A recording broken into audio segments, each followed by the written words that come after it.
We've already gone over how to form the command, so I just want to run through,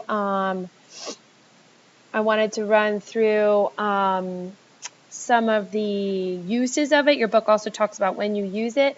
So you can use the command to give orders or ask others to do something. Llama al doctor, por favor. Call the director, please. Por favor, dígale que he llamado. Tell him that I called.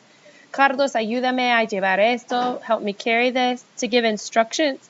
¿Cómo puedo llamar por teléfono al extranjero? Marca primero el 00 y luego marca el prefijo del país. How can I call abroad? First dial. So you can, when you give instructions, to give advice, haz ejercicio, bebe más agua. So when you want to tell somebody what to, so if you want to give somebody orders, use a command. When you want to give instructions or when you want to give people advice. To offer something or to invite someone to do something. Toma un poco más de café. Like, here, drink a little more coffee. Ven a cenar con nosotros esta noche. Come to dinner with us. To give someone permission. ¿Puedo llamar por teléfono desde aquí? Sí, claro, llama. So you're telling someone, like, yes, go ahead and call. Commands are often used to get someone's attention. Mira, te presento a Julia. Look, this is Julia. To introduce a question, you're telling someone, listen, oye, oiga, excuse me, do you know where the museum is? Like, oye is like, listen, excuse me, disculpa, perdona, disculpa, excuse me. Toma, when you're trying to give somebody something, toma, when you say, here's $60 para comprar los libros. Tome, esto es para ti. Here, this is for you. Formal versus informal register. The use of tú and usted differs between Latin America and Spain and also among the countries and regions of Latin America. In general, tú is used for informal contexts while usted is used for formal ones. However, in some regions in Latin America, usted is used for both formal and informal contexts.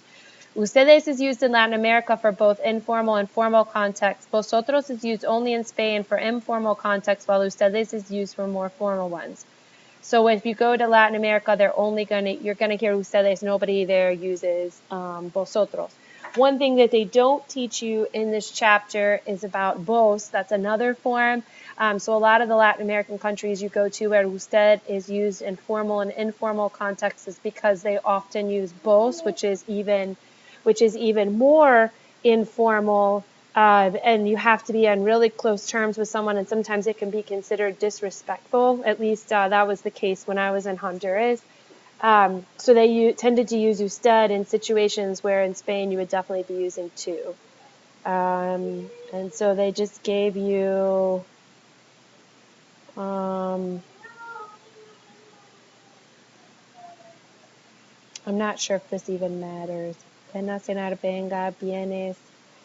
¿Vienes a cenar con nosotros esta noche? I'm not really sure. The choice of formal or informal register has an impact on the indirect object pronouns we need. The choice of formal or informal register also has an impact on the direct object pronouns we need.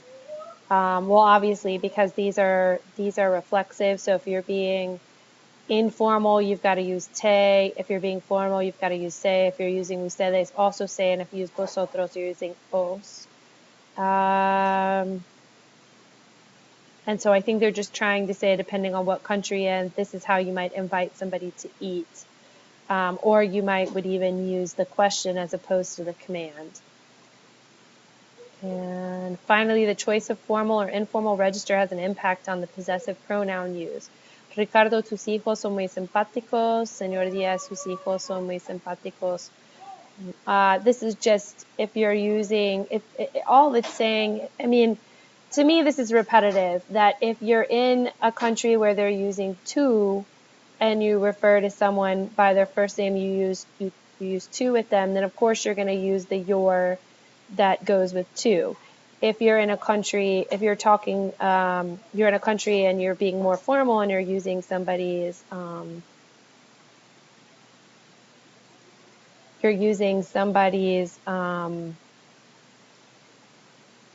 sorry, I just want to make sure I'm still recording, that you're using somebody's last name to refer to them, then you're going to use the your that is more formal.